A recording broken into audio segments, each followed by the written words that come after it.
রমজান মাসে আল্লাহ আমাদের সকলের গুনাহ খাতা মাফ করে দিক। আমরা সকলেই মন খুলে বলেন তো চাই কি চাই না? আল্লাহর হাবিব বলেছেন রমজান মাসে আল্লাহ তাআলা বান্দার জীবনের এক একটা রোজার বিনিময়ে এক একটা বছরের গুনাহ খাতাকে আল্লাহ মাফ করে দেয়। বান্দা একটা রোজা ঈমান নিয়ে রাখবে, আল্লাহ তার অতীতের এক বছরের গুনাহ খাতা মাফ করে দিবে। সুবহানাল্লাহ পড়েন সবাই।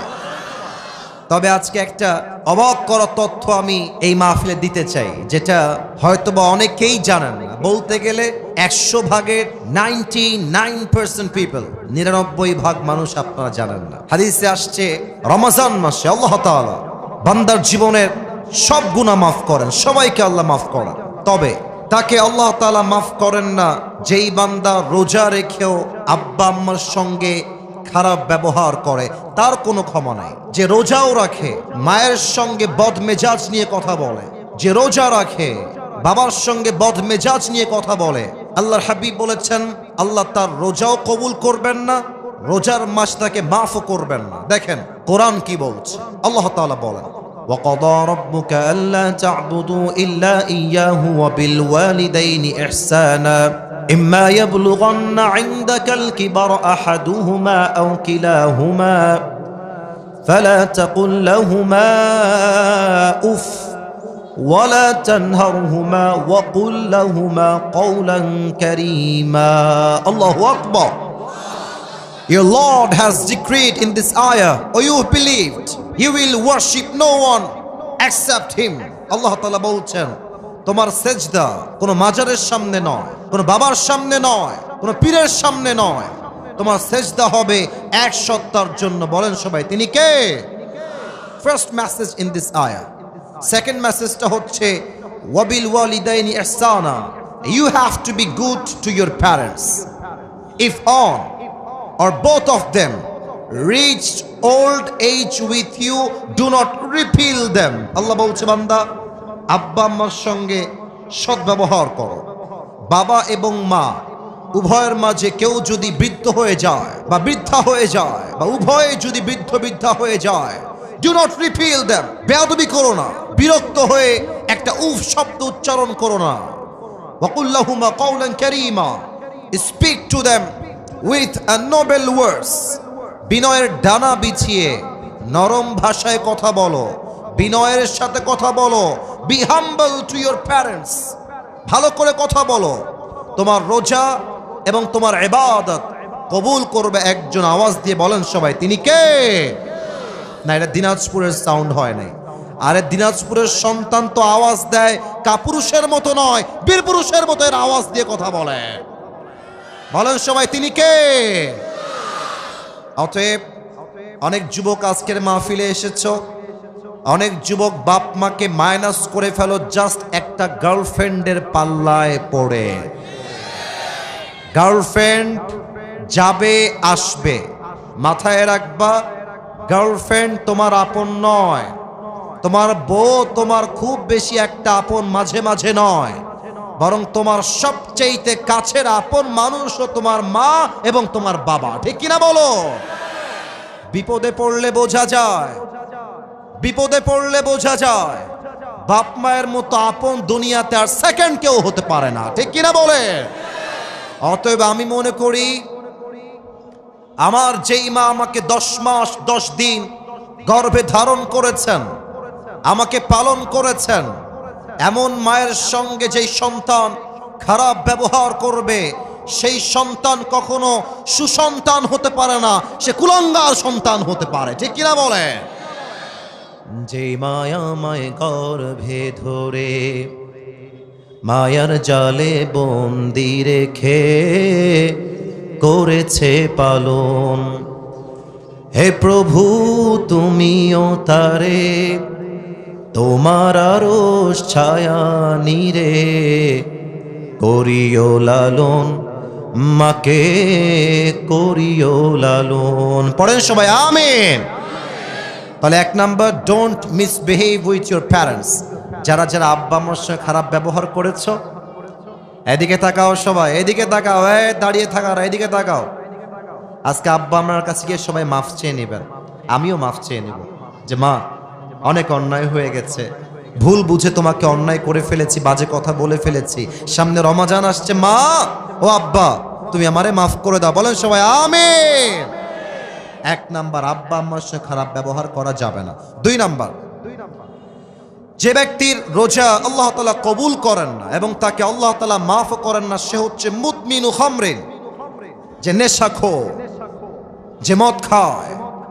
আমি যদি স্টেজ থেকে এখন নেমে যাই, কয়েকজনের পকেটে আমি হাত দেই, অনেকের পকেট থেকে এখন একটা বিড়ির প্যাকেট বের হবে, এখনই বের হবে।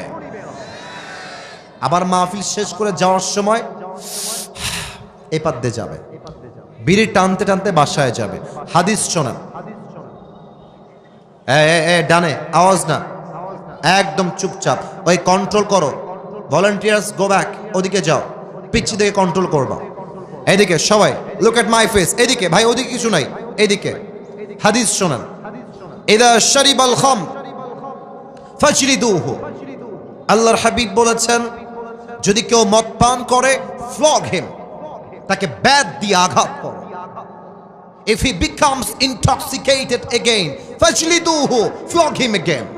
আল্লাহর হাবিব বলেছেন যদি আবার সে মদ পান করে আবার ব্যত্রাঘাত করো, যদি আবার করে আবার ব্যত্রাঘাত করো, যদি সে চারবার এসে আবার মদ পান করে ফadribu উনকাহু, behead him. আল্লাহর হাবিব বলেছেন যে চারবার মদ পান করবে তাকে এক কোপ দিয়ে তার কল্লা আলাদা করে দাও। আল্লাহু আকবার। কি কড়া বিধান শাস্তির। অতএব রমজান মাসে আমরা তওবা করছি, বিড়ি, সিগারেট, মদ এবং নেশাগ্রস্ত কোনো জিনিস আমরা মুখে নিব না। রাজি আছেন তো সবাই ইনশাআল্লাহ? একটু হাত তুলে বলেন সবাই ইনশাআল্লাহ। 3 নাম্বার রোগটা বলবো, এটা বড্ড মারাত্মক রোগ।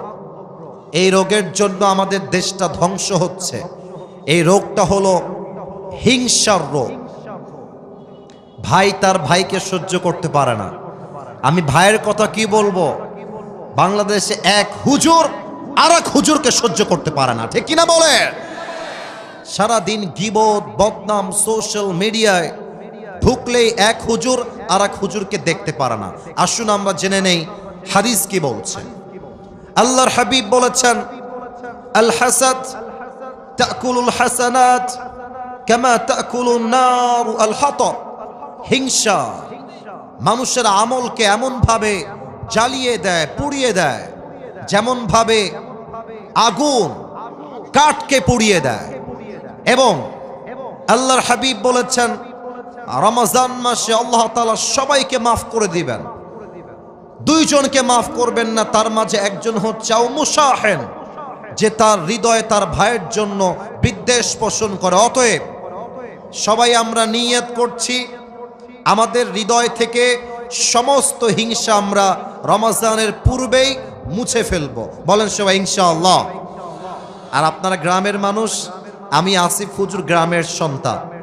আমরা গ্রামের সন্তান বলেই আমাদেরকে মাইনাস করে দেওয়া যাবে না।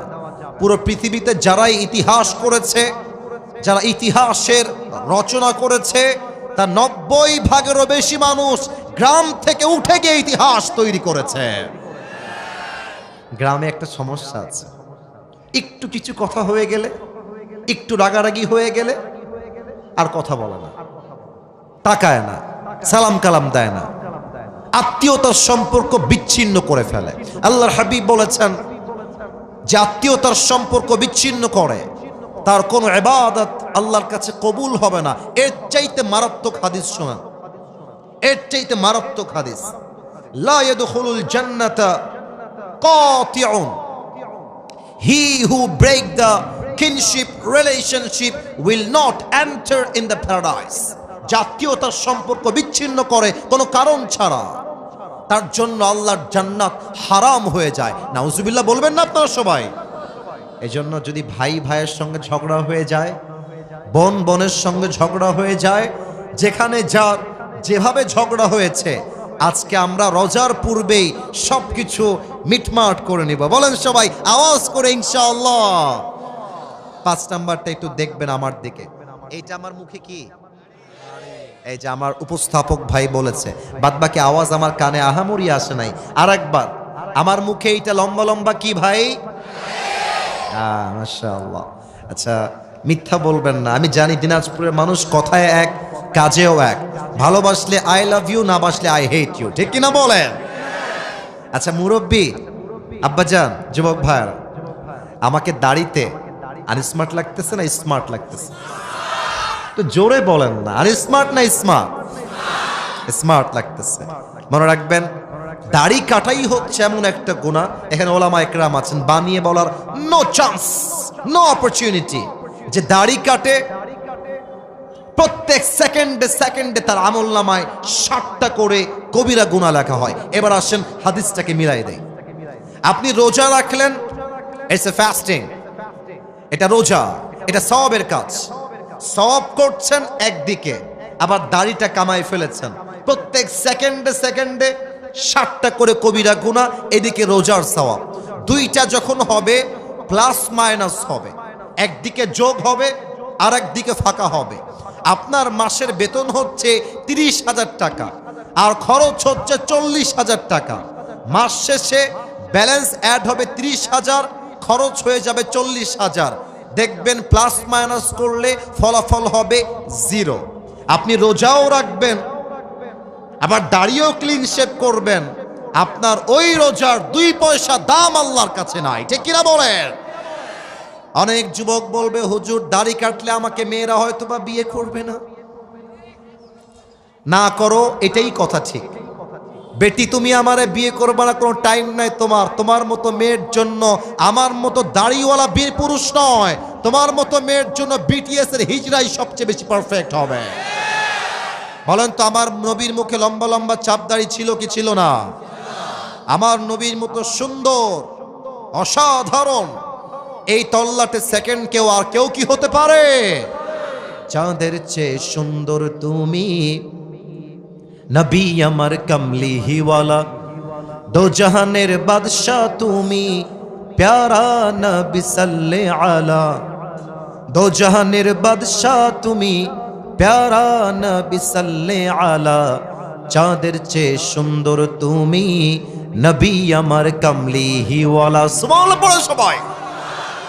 অতএব আব্বাজান যারা এসেছেন, যুবক যারা এসেছো, একটা ওয়াদা আমাকে করতেই হবে তোমাদের। একটা ওয়াদা না করলে কাউকে আমি ছাড়বো না। বলেন সবাই হুজুর, জোরে জোরে হুজুর। আমরা দিনাজপুরের সন্তান, আপনাকে ওয়াদা দিলাম, আজ থেকে এই দাড়ি, সবাই দেখি একটু দাড়িতে হাত দেন, এই দাড়ি আমি কখনো কাটবো না, এই যেভাবে কাটবো না। বলেন সবাই ইনশাআল্লাহ। 6 নাম্বারটা বলেই শেষ করছি। একটু আমার পা দেখবেন, বেয়াদবি নিবেন না, বেয়াদবি নিবেন না। পা দেখবেন, বেয়াদবি নিবেন না। এই যে আমার পায়ে এই যে টাকনুর কাছে পায়জামা আছে, যারা দেখতে পাচ্ছেন বলেন তো, আমার পায়জামা টাকনুর নিচে না টাকনুর উপরে? উপরে। পুরুষ মানুষের জন্য টাকনুর নিচে প্যান্ট পরা স্পষ্ট হারাম, নিয়ম হয়ে গিয়েছে চেঞ্জ। নারীর জন্য টাকনুর নিচে প্যান্ট পরতে হবে। নারীরা আজকাল ঢাকা শহরে হাফ প্যান্ট পরে ঘুরে বেড়ায়। আস্তে ঠিক বললেন কেন? জোরে বলেন। পুরুষদের জন্য প্যান্ট পরতে হবে টাকনুর উপরে, আর পুরুষরা গ্যাবার্ডিং প্যান্ট পরে ঘুরে বেড়ায়, ঠিক কিনা বলেন? আল্লাহর হাবিব বলেছেন, সতরের প্রত্যেকটা অঙ্গ তোমাকে ঢাকতে হবে, এবং যেই যুবক, যেই পুরুষ টাকনুর নিচে প্যান্ট পরবে, যত দূর পর্যন্ত প্যান্টের কাপড় যাবে, প্রত্যেকটা অঙ্গকে জাহান্নামের আগুনে পুড়িয়ে ধূলিসাৎ করবে একজন। বলেন সবাই, তিনি কে? আল্লাহ আমাদের সবাইকে তুমি এই 6টা বদ আমল থেকে রমজানের পূর্বেই বাঁচার তৌফিক দান করো। পড়েন সবাই আমিন। আপনাদের বউ আছে কার কার? একটু হাত তুলেন। আপনাদের কারো বউ নাই? আমি বিশ্বাস করি না। সত্যি সত্যি সত্যি। আহারে আল্লাহ, আমার যুবক ভাইদের সবাইকে তুমি নেককার দিনদার বউ দিয়ে দাও। পড়েন সবাই আমিন। যারা আমিন কয় না তারা কেউ বউ পাবে না। আরে মিয়া জোরে সোরে কোন আমিন। আসলে আমরা 3টা তাকবীর দিয়ে আয়াত ভিত্তিক তাফসীর শুরু করে দেই। প্রথম তাকবীর দিবেন আমার প্রিয় বিবাহিত আব্বাজান এবং যুবক ভাইরা। দেখা যাক আজকে কারা জিতে। বিবাহিত ভাইরা একটু কাশি দেন আমার সাথে। না, এটা মান সম্মানের ব্যাপার ভাই, একটু আওয়াজ দিয়ে কাশি দেন আব্বাজান। আরে মিয়া দিনাজপুরের মুরব্বীরাও একদম বুকে তাজা সাহস রাখে, ঠিক কিনা বলে? আব্বাজান আপনারা সবাই এবং বিবাহিত যারা সবাই একটা কাশি দিয়ে গলাটাকে একটু শক্তিশালী করেন। হ্যাঁ, মাশাআল্লাহ। দেখা যাক সিঙ্গেলরা জিতে না বিবাহিতরা জিতে তাকবীর দিয়ে। বিবাহিত ভাইরা রেডি হয়ে যান। নারায়ে তাকবীর। বিবাহিত ভাইরা মাশাআল্লাহ অনেক ভালো ছিল, অনেক ভালো ছিল। সাউন্ডটা একটু বাড়ান, সাউন্ডটা হালকা একটু বেস মোটা করেন, বেস।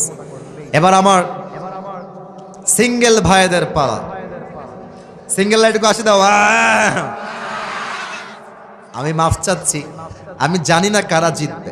দেখা যাক কারা জিতে। আমার আশেপাশে ওলামা একরাম আছেন, হুজুররা আছেন, সবাই নাম্বার দিবে। সিঙ্গেল ভাইয়ের আরেকবার কাশি দাও। দেখা যাক কারা জিতে। নারায়ে তাকবীর। বিবাহিত ভাইরা আমাকে মাফ করে দিয়েন। আমার বিবাহিত ভাইরা আজকে ফেল করেছেন, সিঙ্গেল ভাইরা আজকের মাহফিলে পাস করেছে, ঠিক কিনা বলে? আচ্ছা, এবার আর কোনো ভাগাভাগি নাই। এবার আমরা সবাই মিলে তাকবীর দিব। এমন জোরে তাকবীর দিবেন যে আমি স্টেজ ভেঙে উল্টে নিচের দিকে পড়ে যাব। আচ্ছা, সবাই একটা কাশি দেন। নারায়ে তাকবীর। আল কোরআনের আলো, আল হাদিসের আলো, কোরআন হাদিস যেখানে, আলেম ওলামা যেখানে, দিনাজপুরবাসী যেখানে, ওয়াল্লাহি আপনাদের স্লোগানের সাউন্ড প্রমাণ করেছে আমার সামনে একটাও বিড়ালের বাচ্চা নয়, সব সিংহের বাচ্চাগুলো আমার সামনে বসে আছে, দাঁড়িয়ে আছে, ঠিক কিনা? আল্লাহ স্লোগানকে কবুল করুক, পড়েন সবাই আমিন। আমি কোরআন থেকে একটি আয়াত তেলাওয়াত করেছি। সেই আয়াত নিয়ে আমি মাগরিবের আজান পর্যন্ত as much as I can আমার জায়গা থেকে আমি সর্বোচ্চ চেষ্টা করব কিছু তাফসীর পেশ করার জন্য। আমি যে আয়াত তেলাওয়াত করেছি, আয়াতটি আমি আবার রিপিট করার চেষ্টা করছি। আউযু বিল্লাহি মিনাশ শাইতানির রাজীম। বিসমিল্লাহির রহমানির রহিম।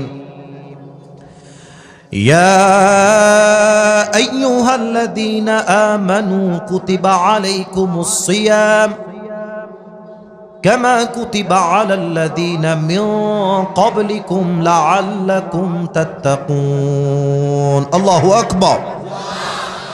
Allah says in this ayah, O you believed, O you who believed, the fasting, it has been made obligatory upon all the believers, all the Muslims.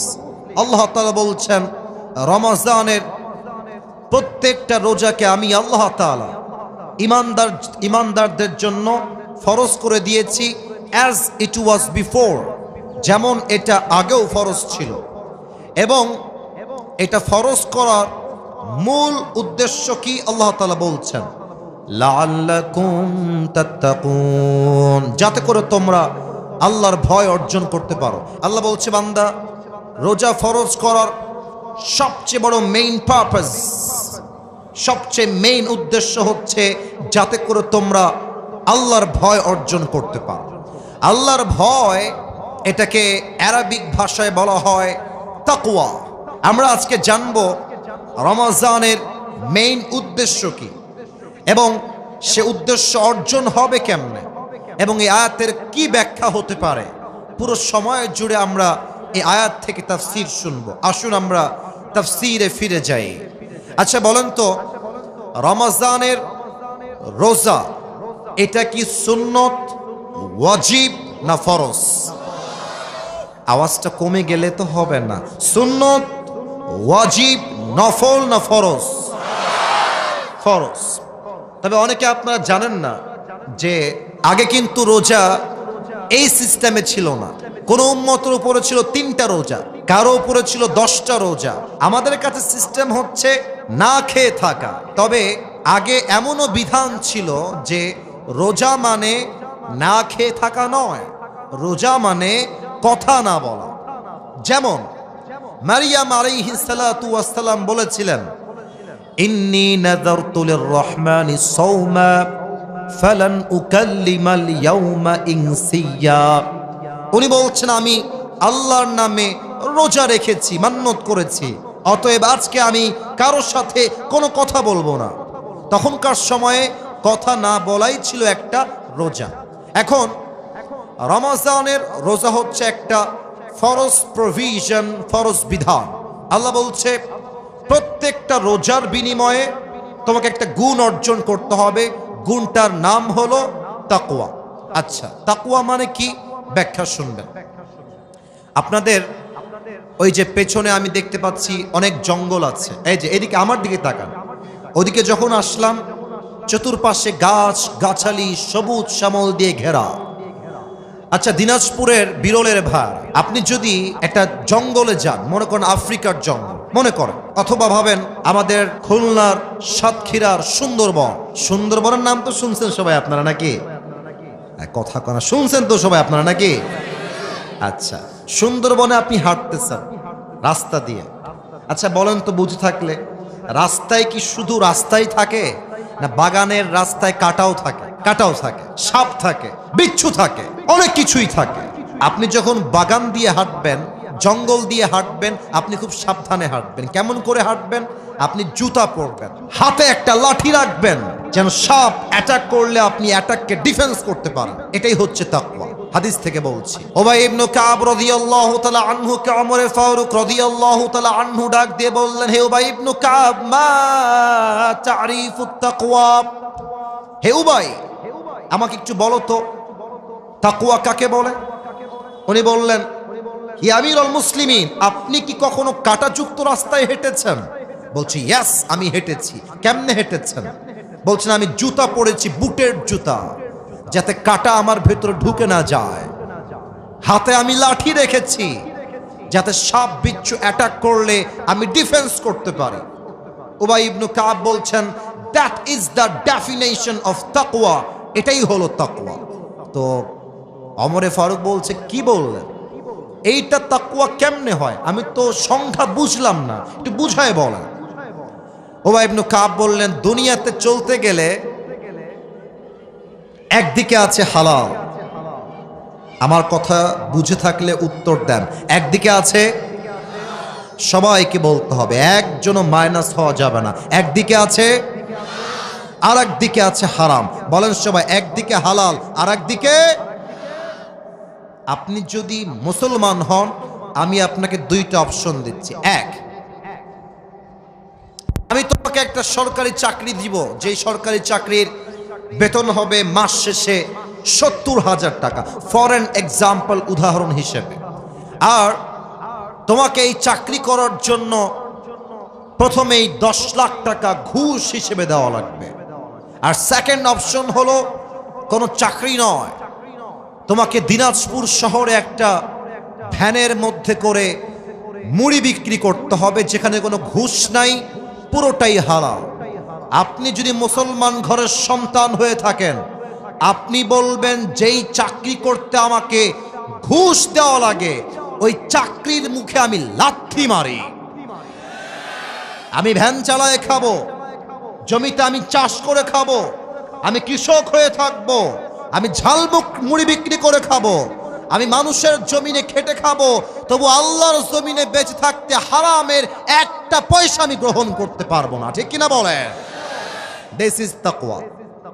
হারামকে অ্যাভয়েড করবেন, হালালকে অ্যাকসেপ্ট করবেন, আপনি মুত্তাকি হয়ে যাবেন। নাম্বার 1। নাম্বার 2, আচ্ছা এখন বাজে মনে করেন রাত 12টা। এই জাস্ট মনে করেন যদি এখন রাত 12টা বাজে, আশেপাশে কি আলো থাকবে না অন্ধকার হয়ে যাবে? আসতে না, আরো জোরে, আলো না অন্ধকার? কালকে দেখলাম প্রচুর কুয়াশা, অনেক কুয়াশা রাস্তায়। আচ্ছা বলেন তো প্রিয় ভাইরা, কুয়াশার মাঝে গাড়ি আমরা চালাই, আমি নিজেও গাড়িতে বসি, আমার তো প্রোগ্রাম থাকে পুরো বাংলাদেশে। আমি খুব খেয়াল করেছি কুয়াশার ভেতরে আমার ড্রাইভার বসে এই দিকে, আর আমি ড্রাইভারের পেছনে বসি না, আমি বসি এই পাশে। আমার কথা কি বোঝা যায় নাকি যায় না? আচ্ছা, আমি খুব খেয়াল করেছি, আমি পরশুদিনও খেয়াল করলাম যে যখন কুয়াশা থাকে একটু পর পর আমাদের গাড়ির যে গ্লাস আছে, গ্লাস সামনের যে গ্লাস যেটাতে আমরা সব কিছু দেখি, গাড়ি আসছে কিনা, কেউ ক্রস করছে কিনা, রাস্তায় কেউ আছে কিনা, ওই গ্লাসটা কুয়াশার পানিতে পুরোটা ঝাপসা হয়ে যায়, দেখা যায় না।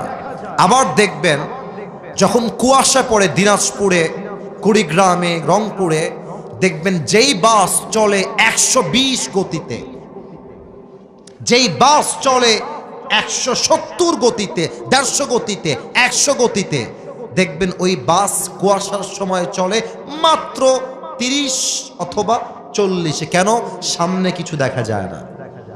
এবার বলেন তো, প্রচুর কুয়াশা, পুরো মাঠ কুয়াশা দিয়ে ভরা, রাত বাজে 2টা, আপনি আছেন বাসার ভেতরে, আপনার লাইট বন্ধ, the door is locked, the window is locked, জানালাও বন্ধ, দরজাও বন্ধ। আপনি বসে বসে মোবাইল ফোনটা বের করে উলঙ্গ ভিডিও দেখছেন, হিন্দি গান শুনছেন, অনেক যুবক রাত হলে পর্নোগ্রাফি দেখছেন। কেউ না দেখলেও আপনাকে দেখছে একজন, আওয়াজ দিয়ে বলেন সবাই, তিনি কে? অতএব এটাই হচ্ছে তাকওয়া। আমি আমার বোনদের কাছে আবদার রাখবো, আম্মা জান আমাকে এখান থেকে না দেখে স্টেজে গিয়ে বসেন, ওখানে প্রজেক্ট দেওয়া আছে না, তো আমাকে সরাসরি না দেখলেই ভালো। এই যে আপনারা ওদিকে তাকাবেন না, এইদিকে। আমি বলতাম না, আমার কমেন্ট্রি ভাইরা আবদার রেখেছেন তাই বললাম, আম্মা জান বসে গেলে ভালো হয়। সবাই একটা তাকবীর দেন, নারায়ে তাকবীর। অতএব কেউ না দেখলেও দেখে একজন, আওয়াজ দিয়ে বলেন সবাই, তিনি কে? অতএব আমি যখন কোনো অন্যায় করব, কোনো পাপ করব, আমার হৃদয়ে সব সময় ভয় থাকতে হবে এক সত্তার, তিনি কে? যাদের হৃদয়ে আছে আল্লাহর ভয়, তারা কভু পথ ভুলে যায় না। আল্লাহর প্রেম ছাড়া এই দুনিয়ায় কারো কাছে কোনো কিছু চায় না, ঠিক কিনা বলে? রাতের আধারে যারা সিজদাতে রয়, দু চোখের অশ্রুতে নদী যেন বয়, ছলনার হাত ছানি যতই আসুক, ছলনার হাত ছানি যতই আসুক, পেছনে ফিরেও সে তাকায় না। যাদের হৃদয়ে আছে আল্লাহর ভয়, তারা কভু পথ ভুলে যায় না। আল্লাহর প্রেম ছাড়া এই দুনিয়ায় কারো কাছে কোনো কিছু চায় না, ঠিক কিনা বলেন? এবার আসুন কিছু ঘটনা শেয়ার করি হাদিস থেকে। আচ্ছা, আমরা যেই দেশে এখন বসবাস করছি, দেশটা কি পরাধীন না স্বাধীন? ভয় পাচ্ছেন? ভয় পাচ্ছেন কেন? পরাধীন না স্বাধীন? আরে ভাই, আগে আমরা কথা বলতে পারতাম না তো? আমাদেরকে লিস্ট দেওয়া হতো যে হুজুর ওই বিষয়ে কথা বলতে হবে, মাটির নিচের ওয়াজ করতে হবে, মাটির উপরের দুর্নীতি নিয়ে কথা বলা যাবে না। আমি এখন একটা কথা বলছি সবাইকে, আগে আমরা দিন কায়েমের কথা বললে, আল্লাহর জমিনে আল্লাহর রাজ কায়েমের কথা বললে আমাদের গালি দেওয়া হতো রাজাকার, জঙ্গিবাদ আর মৌলবাদ বলে। আর আমি নিজে দেখেছি তাফসীর মাহফিলে হুজুর স্টেজের চেয়ারে বসে ওয়াজ করছেন, আর কিছু পাতি নেতা এসে একটা বাড়ি মারতো মাইকে এসে, মাইক কেড়ে স্টেজ থেকে বক্তায় গ্রেফতার করত। যদি কোনো বাপের বেটা আজকে থাকেন, আমাকে বাধা দিবেন এই বিরলের মাটিতে, ওয়েলকাম। আসেন, আপনার পিঠের চামড়া যুবকরা একটাও বাকি রাখবেন আজকের মাহফিলে। আমাদের কথা একটা, আমরা স্বৈরাচারের দেশ দেখেছি, আমরা জুলুমের দেশ দেখেছি, আমরা আগামীতে এই দেশ আর দেখতে চাই না। আগামীর দেশ হবে ইসলামের বাংলাদেশ, কোরআনের বাংলাদেশ। হাত তুলে বলেন সবাই, ঠিক কিনা? আসুন আমরা আপনাদেরকে বুঝাই বলি, আল্লাহর রাষ্ট্র চালাইতে হলে তাকওয়ার কত প্রয়োজন আছে। প্রশ্ন করছি সবাইকে, দেখা যাক উত্তর করতে পারেন কিনা, দেখা যাক। বলেন তো ইসলামের মোট খলিফা কয়জন? বলেন সবাই, আমার হাত দেখে কয়জন? আচ্ছা, দেখা যাক। এই যে আওয়াজ না, ওরা নামলে নামুক, না নামলে নাই। আবার ও যুবকদের কষ্ট হচ্ছে, যুবকরা আমরা কলি যে ওদের কষ্ট দিবেন না, মেহেরবানি করে থামেন থামেন থামেন। প্রিয় ভাইরা, বলেন ইসলামের কয়জন খলিফা? বলেন তো প্রথম খলিফার নাম কি? মাশাআল্লাহ মাশাআল্লাহ মাশাআল্লাহ, অনেকে বলে ফেলেছেন। এবার সবার থেকে জানতে চাই, ইসলামের প্রথম খলিফার নাম কি? আবু বকর রাদিয়াল্লাহু তাআলা আনহু। ওনার কাছে আমাদের দেশে যিনি প্রধানমন্ত্রী ছিলেন 5 আগস্টের আগে, নাম কি ছিল? আপনারা কেন বলেন নাম কি ছিল? শেখ হাসিনা। আমি কোনো রাজনৈতিক আলাপ করবার জন্য মাহফিল আসি না, আমি আগেই বলে দিচ্ছি। আপনারা কোনো রাজনৈতিক দলের লোক মনে করবেন না। দেখেন, ওনার কাছে যদি ওনার সন্তান এসে বলে যে আমার একটা ব্র্যান্ডেড জামা লাগবে, তখনকার কথা, 5 আগস্টের পূর্বের কথা, উনি যদি বলেন যে তোমাকে ব্র্যান্ডেড জামা কিনে দিব, আমার কাছে সেই টাকা নাই, এটা বাংলার একটা ছোট্ট বাচ্চাও বিশ্বাস করতে রাজি হবে না, ঠিক কিনা বলেন? তারা তো আমাদের দেশ থেকে 1 কোটি নয়, 2 কোটি নয়, কয়েকশো কোটি টাকা, লক্ষ কোটি টাকা দেশ থেকে বিদেশের মাটিতে পাচার করে দিয়েছে, চুরি করে, ঠিক কিনা বলেন? আবু বকরের কাছে তার সন্তান আসছে এবং তার মা আসছে, অর্থাৎ সন্তানের মা এসে বলছে, ইয়া আবু বকর, সন্তানের পক্ষ থেকে ছোট্ট একটা আবদার আছে আমাদের কাছে। কি আবদার বলো?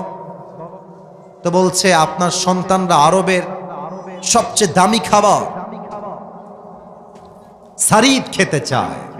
মুরব্বীরা যারা এসেছেন আপনারা বুঝবেন, আমাদের দেশে মুরগির গোস্তের চাইতে গরুর গোস্তের দাম কম না বেশি? মাসে হয়তো বা মধ্যবিত্ত পরিবারের সন্তান আমরা একবারও গরুর গোস্ত খাইতে পারি কিনা সন্দেহ। তো এসে বলছে সারিদ খেতে চায়, আপনি কিনে দেন। একজন রাষ্ট্রের প্রধানমন্ত্রী তিনি বলছেন, আমি যে আমার সন্তানদেরকে সারিদ কিনে খাওয়াবো, ওই টাকা আমার কাছে নাই, তোমরা আমাকে মাফ করে দাও, যাও। একজন প্রধানমন্ত্রী কি বলছেন? সারিদ কিনবো, আমার কাছে টাকা নাই। এবার আবু বকর রাদিয়াল্লাহু তাআলা আনহু এই কথা বলে বাড়ির থেকে বের হয়ে গিয়েছেন। দীর্ঘ 3 থেকে 4 মাস পরের কথা, আবু বকর রাদিয়াল্লাহু তাআলা আনহু একবার বাসায় ঢুকেছেন।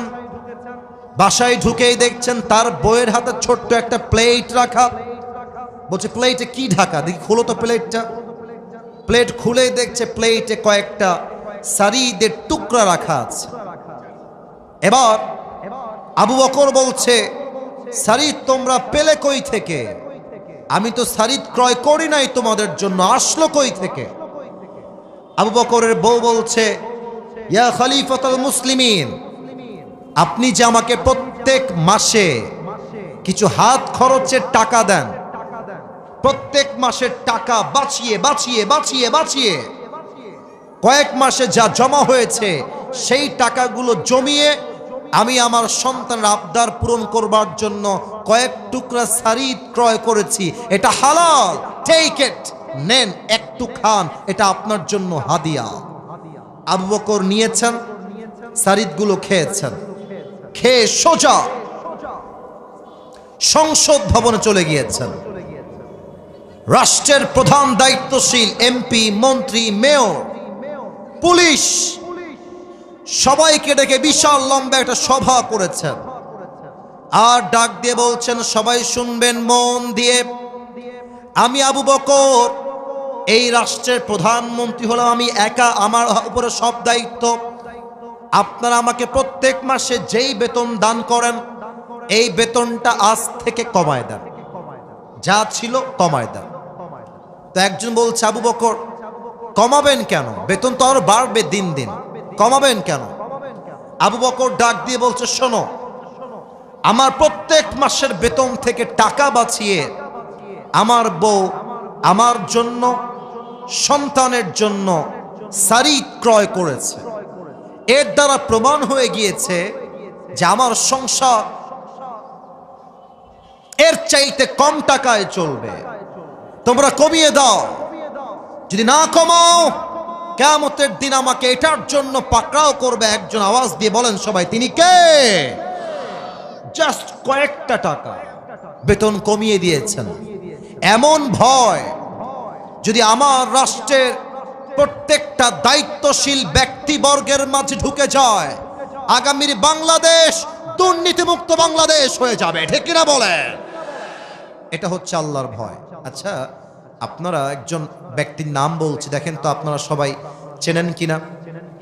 পাকিস্তানের একজন টপ ফেমাস স্কলার, তার নাম হলো মাওলানা তারিক জামিল। নাম শুনেছেন?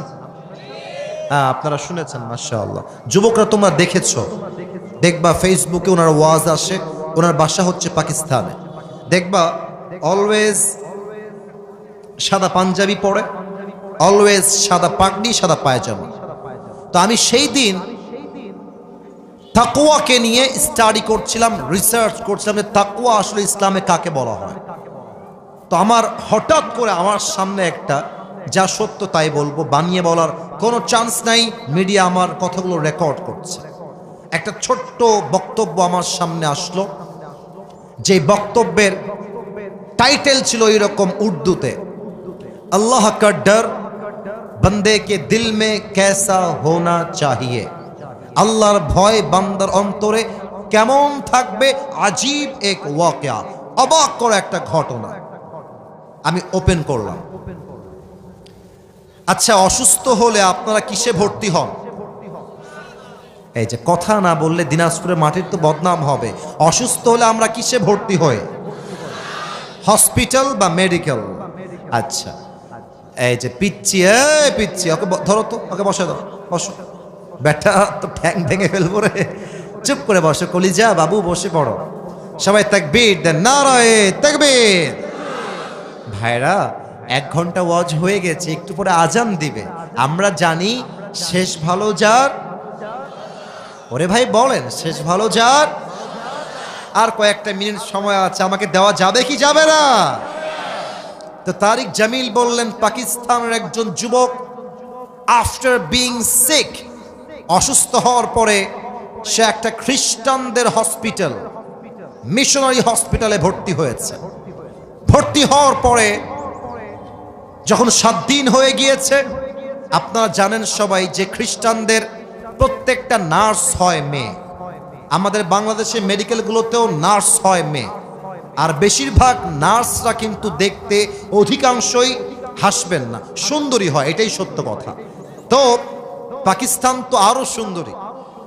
তো তারিক জামিল বললেন, একজন খ্রিস্টান নার্স যখন যুবকটা প্রায় 7 দিন যাবৎ ভর্তি আছে, যখন তাকে রিলিজ পেপার দেওয়া হবে, তখন খ্রিস্টান নার্স রিলিজ পেপার নিয়ে আসছে এবং নিয়ে এসে যুবকের ডান দিকে দাঁড়িয়ে আছে আর ডাক দিয়ে বলছে, मैं आपसे एक बात करना चाहती हूं, अगर आप मुझे इजाजत दे तो मैं उस बात को शेयर करना चाहती हूं।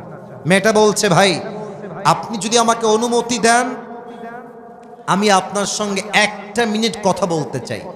তো যুবকটার, আমাকে দেখবেন সবাই, সবাই look at my face, look at my head, আমার মাথা দেখেন।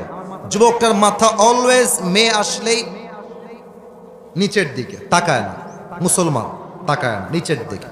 তো যুবকটা মাথা নিচু করে বলছে, आप मुझे क्या कहना चाहती है बताइए, मैं आपकी बात सुन रहा हूं। বলেন কি বলবেন। তো মেয়েটা হচ্ছে খ্রিস্টান, যুবকটা হচ্ছে মুসলমান। মেয়েটা সোজা যুবককে ডাক দিয়ে বলছে, मैं आपसे शादी करना चाहती हूं, আমি আপনাকে বিয়ে করতে চাই। এটা কিন্তু হাসির কথা নয়, মূল মেসেজ একটু পরে পাবেন, আগে বোঝেন। যখন খ্রিস্টান মেয়ে বলছে আমি আপনাকে বিয়ে করতে চাই, যুবকের মাথার টনক নড়ে গেছে। আরে আমি হলাম মুসলমান, সে হলো খ্রিস্টান, সে আমাকে কোন বিবেকে বিয়ে করতে চায়? যুবক ঠান্ডা মাথায় বোনকে বলছে, বোন ठीक है, मैं समझ गया कि आप मुझसे शादी करना चाहती हैं, लेकिन एक बात है, यहां पे इतने सारे, आप किसी से भी शादी करना नहीं चाहती, आप मुझसे ही शादी करना क्यों चाहती है?